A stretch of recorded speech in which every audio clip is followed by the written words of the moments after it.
नमस्कार शेतकरी मित्रांनो, स्वागत आहे तुमचे पावसासंबंधी अतिशय मोठी ब्रेकिंग न्यूज बातमी येत आहे. मित्रांनो, आपण बघू शकतो की राज्यातील बऱ्याचशा भागांमध्ये रात्रीपासून मुसळधार ते जोरदार पाऊस कोसळत आहे. विशेष करून आपण बघू शकतो की विदर्भ, मराठवाडा या परिसरात अति मुसळधार तसेच पश्चिम महाराष्ट्रात देखील जोरदार पाऊस कोसळत आहे. येत्या 24 तासात देखील पावसाचा जोर त्या ठिकाणी कायम राहण्याची शक्यता आहे. आज रात्री आणि त्या ठिकाणी बघू शकतो की उद्या आहे 3 सप्टेंबर राज्यामध्ये मुसळधार ते जोरदार पावसाचा जोर कायम राहण्याची शक्यता आहे. खास करून बघू शकतो की विदर्भ, मराठवाडा परिसरात जोरदार पाऊस कोसळण्याची शक्यता आहे. तर कोणत्या जिल्ह्यामध्ये पडणार आहे अति मुसळधार पाऊस, त्या अगोदर शेतकरी मित्रांनो, तुम्ही जर आपल्या चॅनलवरती नवीन असाल तर चॅनलला जरूर सबस्क्राईब करा. बघू शकतो की सांगली, सातारा, कोल्हापूर, सोलापूर या पट्ट्यांना देखील हलका ते मध्यम तर काही ठिकाणी जोरदार पाऊस कोसळण्याची शक्यता आहे. परंतु उत्तर महाराष्ट्राकडे पाऊस वाढण्याची शक्यता आहे. धुळे, नंदुरबार या जिल्ह्यांना अति मुसळधार, नाशिक, इगतपुरी या परिसरात देखील मुसळधार ते जोरदार पाऊस कोसळण्याची शक्यता आहे.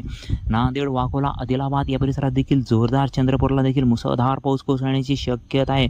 तसेच आपण बघू शकतो की दक्षिण महाराष्ट्राकडे त्या ठिकाणी पावसाचा जोर थोडाफार कमी राहण्याची शक्यता आहे. परंतु त्या ठिकाणी उत्तर महाराष्ट्र, विदर्भ, मराठवाडा तसेच नगरला देखील अति मुसळधार पाऊस कोसळण्याची शक्यता आहे. पुणे आणि आसपासच्या परिसरात देखील मुसळधार ते जोरदार पावसाचा जोर त्या ठिकाणी कायम राहण्याची शक्यता आहे. खास करून आपण बघू शकतो की बीड, छत्रपती संभाजीनगर या परिसरात देखील जोरदार ते मुसळधार, सिल्लोडला देखील अति जोरदार, पुणे आणि नाशिक या परिसरात देखील जोरदार ते मुसळधार पावसाच्या सरी कोसळण्याची शक्यता आहे. खास करून आपण बघू शकतो की राज्यामध्ये येत्या 2 ते 3 दिवसामध्ये पावसाचा जोर त्या ठिकाणी कायम राहण्याची शक्यता आहे. धन्यवाद मित्रांनो.